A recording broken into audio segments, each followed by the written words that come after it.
Bonjour à tous.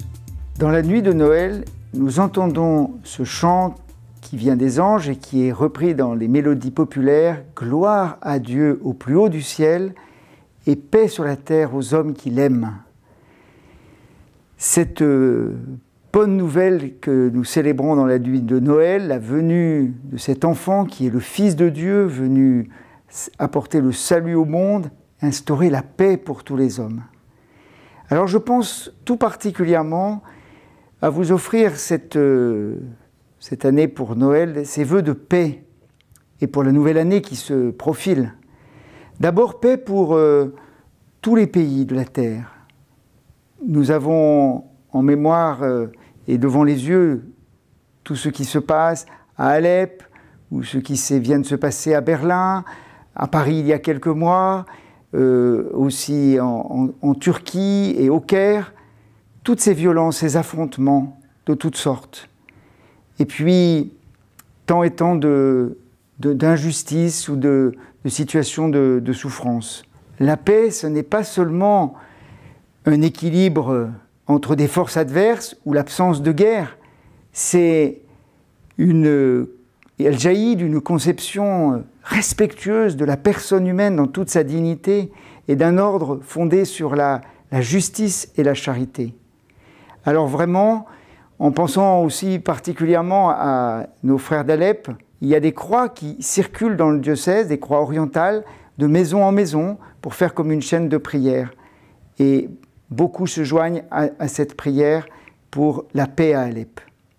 Oui, demandons aussi que dans notre pays, avec les échéances électorales qui s'approchent, que ça puisse être un débat dans le respect, dans l'écoute, dans la recherche du bien commun, pour tous ceux qui gouvernent aujourd'hui notre pays et qui le gouverneront après les échéances électorales du printemps.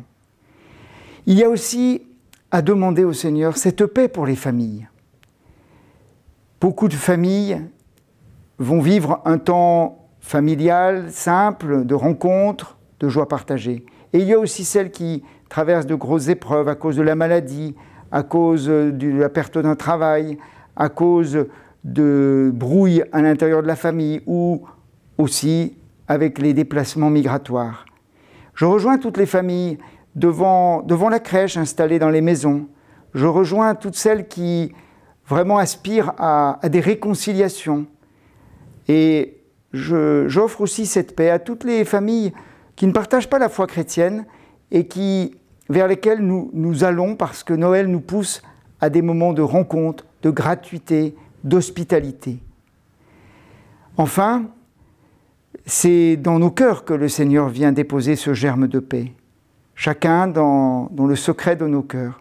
Alors accueillons-le, laissons nos rivalités, nos peurs ou nos colères venir s'apaiser à cause de la venue de Jésus notre Sauveur, qu'il puisse nous pacifier de l'intérieur pour que nous puissions être artisans de paix partout où nous vivons.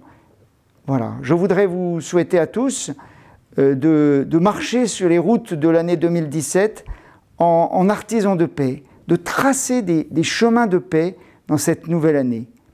Bonne fête de Noël et bonne année à tous.